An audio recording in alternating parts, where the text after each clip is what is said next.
Hi everyone, I'm Sandy and welcome back to my channel. Today I have my January TBR, reading plans, pile of possibilities, whatever you prefer to call it, but it is all the books I'd like to try and focus on in January.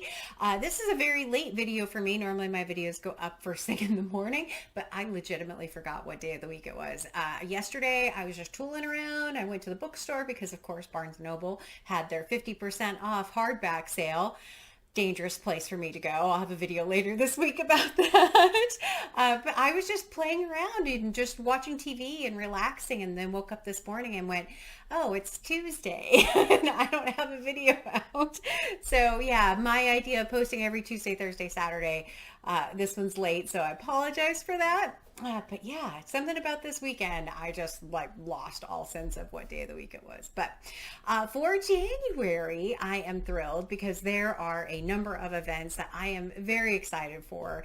I absolutely love doing and joining events, and there are three different ones, not including group reads and buddy reads, that I will be participating in January. One of those is the Past and Futures Readathon, which is hosted by Jack over at Spread Bookjoy, Gemma from Gemma Books, Alice at Alice and the Giant Bookshelf, and the original creator, which is Emily over at Novell Novels. And they have a great bingo card, which I will put up here for you. And I will see how my books fit into their bingo card, but there are some great prompts in here, and I really do want to participate. So should be fun. The Past and Futures Readathon has 9 prompts in it. So yeah, it should be good. We'll see how it goes. One of them says treat. All right. So for the other 2 events I'll talk about as I go through them, but I want to mention the Past and Futures Readathon because as I come across a book that will fit one of the prompts, I will bring it up. Okay, complicated. Moving on. All right, so the first book is, of course, the first books will be for my 1001 book countdown picks, and the first book is for the Up to No Good book club, which is with Shelley Swearingen, Fraser Simon from Springboard Thought, Jolene at Bookworm Adventure Girl, and Sonia, Deb, and Angela, who are subscribers and friends, and we will be reading Middlemarch by George Eliot. This is a monster book. This is the book with the 3rd highest page count in all of my 2023 picks. It is 800 and something pages long. So yeah, getting one of the bigger books off of the shelf early. I have read 2 other George Eliots. I've read Silas Marner and Adam Bede and really liked both of those. So I have very high expectations for Middlemarch. I know that a number of people on BookTube love this book. So I'm excited for this one, but Middlemarch is my first one. So my next one does qualify for a prompt on the Past and Futures Readathon, and the prompt is read a book by your favorite author. By a favorite author. It doesn't say your favorite author, which is a good thing. But one of my favorite authors is actually Alexander Dumas. I have read The Count of Monte Cristo and The Three Musketeers, and there happens to be a book on the countdown from Alexander Dumas. So I will be reading La Reine Margot. I had never heard of this particular book before. It was a little harder to find. It's not as accessible as The Three Musketeers is. But the back of this book actually says, St. Bartholomew's Day, 1572. Paris is awash with the blood of the Huguenots slaughtered by order of Charles IX, or perhaps Catherine de Medici, one of history's great monsters, or the ambitious Duc de Guise, or the Duke of Anjou, soon to be the reluctant King of Poland? It takes an iron nerve and cool head to survive. Young Henry of Navarre has both in abundance, but he has more. He has his queen, the beautiful, cultured Margot, who stakes all on love and remains defiant in defeat. Oh, cool. So this is the book by one of my favorite authors, which will hit for the Past and Futures Readathon. And then the next book is a buddy read with Britta Bowler, and we will be reading Like Water for Chocolate by Laura Esquo. This is a very short book, so I'm imagining that this will not take us very long to read, but I am really looking forward to this one as well. I understand it's kind of a mixture between a cookbook. I think the back of it says, Like Water for Chocolate has taken its place alongside such beloved firsts as the Joy Luck Club and How to Make an American Quilt as a treasured part of Americans' literary history. That's not the quote I was imagining. A tall tale, fairy tale, soap opera romance, Mexican cookbook, and home remedy handbook all rolled into one. That's the quote I was thinking of. So I will be doing this as a buddy read with Britta Bowler. So that one should be good. And then the next one is for the event Flannery January, which there are a number of hosts, and I will leave them all linked in the description below, as well as the host for the Past and Futures Readathon. But they are reading books by Flannery O'Connor. And the book that I have on my 1001 countdown for 2023 is actually this one, not the whole thing, thank goodness, because this is big, but I will be reading the stories from Everything That Rises Must Converge. I haven't read any Flannery O'Connor yet. I wanted to read some for last Flannery January and didn't make it, but this one actually made it on my 2023 list. So I think it's a good pick for January. And then the group read for that event is actually Wise Blood. And as you can see, I was able to get this from the library, so I thought, why not? I'll pick it up. It's not that long. So I'm hoping to be able to read this one also in January to support that event as well, and see how this one goes. I don't know anything about this particular book. It says Wise Blood, Flannery O'Connor's astonishing and haunting first novel, is a classic of 20th century literature. It is the story of Hazel Motes, a 22-year-old caught in an unending struggle against his innate desperate faith. He falls under the spell of a blind street preacher named Asa Hawks and his degenerate 15-year-old daughter, Lily Sabbath. I'm going to stop there because I don't like reading the back of the books too much, but Wise Blood. So that's also for Flannery January. And the last 1001 book I have is for the E.M. Forrester read along being hosted by Jen over at Jen the Librarian. And the January pick is absolutely perfect. And it is on the 1001 book countdown. And that is Where Angels Fear to Tread by E.M. Forrester, since it's E.M. Forrester read along. So I imagine that I will be able to read this one. This is a little bit deceiving though, because the font in this particular book goes very far out to the edges, so it's a little bit bigger than the binding would give you. So at the back of this one, it says, like his novel A Room with a View, which I have not read yet, E.M. Forrester's Where Angels Fear to Tread focuses on a group of English men and women living and traveling in Italy. A young Englishman journeys to Tuscany to rescue his late brother's wife from what appears to be an unsuitable romance with an Italian of little fortune. Ooh, okay.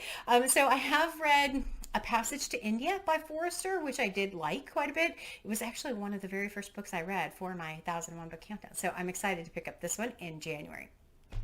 So that's the end of the 1001 books for my January picks. There are 1, 2, 3, 4, 5, 6, 4 from the 1001 list, which will be, the 2023 list, which will be my priority in January.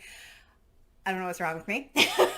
So let's move on to my other goals that I have for 2023. One is to read one of my subscriber favorites books every single month. And the book that I picked also qualifies for the Past and Futures Readathon. But the book I picked is A Man Called Uwe by Frederick Bachman. I always said Ove and someone else said it's Uva. So I think it's Uva, hopefully I'm saying that correctly now. This was recommended by a subscriber that goes by Joe, and my friend Sonia also reread this recently and really liked it. And this actually fits the prompt for one of the futures, read a book with a protagonist that is older than you. So I'm doing good for the Past and Futures Readathon. Really looking forward to this one. I think it'll be a really great pick. All right, so my other trend, my other goal that I'm definitely continuing in 2023 is to read a nonfiction book. And I have a great book picked for January. It's very timely, very appropriate. It is called Body Respect: What Conventional Health Books Get Wrong, Leave Out, and Just Plain Fail to Understand About Weight. And the reason why this one fits so well is because January, being the time of people doing a lot of New Year's resolutions and things like that, the back of this book says, you've heard it before, there's a global health crisis, and unless we make some changes, we're in trouble. That much is true. But the epidemic is not obesity. The real crisis lies in the toxic stigma placed on certain bodies, not the numbers on the scale. In a mad dash to shrink our bodies, many of us get caught up in searching for the perfect diet, exercise program, or surgical technique that we lose sight of our original goal, improved health and well-being. I definitely want to have a goal in 2023 of improved health and well-being. So I think this is a great start in January reading this particular book. Feels very, very timely. So that's my nonfiction pick. Plus, look at how slim that is. Again, trying, but I have a big stack. The other one is a continuation of a group read that I I've been doing with Gemma from Gemma Books, Sarah at Freshly Read Books, and Fraser over at Fraser Simon Springward Thought. And we are continuing with book 3 of the Wayfarer series, and we will be reading Record of a Spaceborne View by Becky Chambers. This also actually qualifies for one of the Past and Future Readathon prompts. It is, what is the prompt? Read a book set in the future. So this one will also qualify for that. I did not plan my TBR this way. It just kind of happened to work out that way. So with all of these books, the next 2 is not true. That's my official TBR. Those are the books, the 1, 2, 3, 4, 5, 6, 7, 8, 9 books. As far as a new release goes, I don't know yet. I'm going to keep it loose, keep it flexible. I have some anticipated ones of 2023. Might do a video about that coming up. That I'm going to kind of hold back and see how it goes. I know my new release picks were not my favorite ones last year, so I'm going to be a little more selective about what I pick up and read. But for the Past and Future Readathon, there were a few other prompts that I thought, I'm gonna look and see what I have. So one of the prompts is read a book you've had on your shelves for far too long. So this book I bought in my very first book haul, which is rapidly approaching 2 years ago, and haven't read it. And that book is Carrie by Stephen King. This book is not really big, and the font in this book is surprisingly big. So I'm going to try and read this one in January and get it off of my bookshelves as unread. I have only read a few Stephen Kings and nothing recently, so I think Carrie will be a good one. It's not a very feel-good book, so it doesn't hit the other prompts that they have there. But I'm going to go for Carrie as one of the ones I've had on my TBR the longest.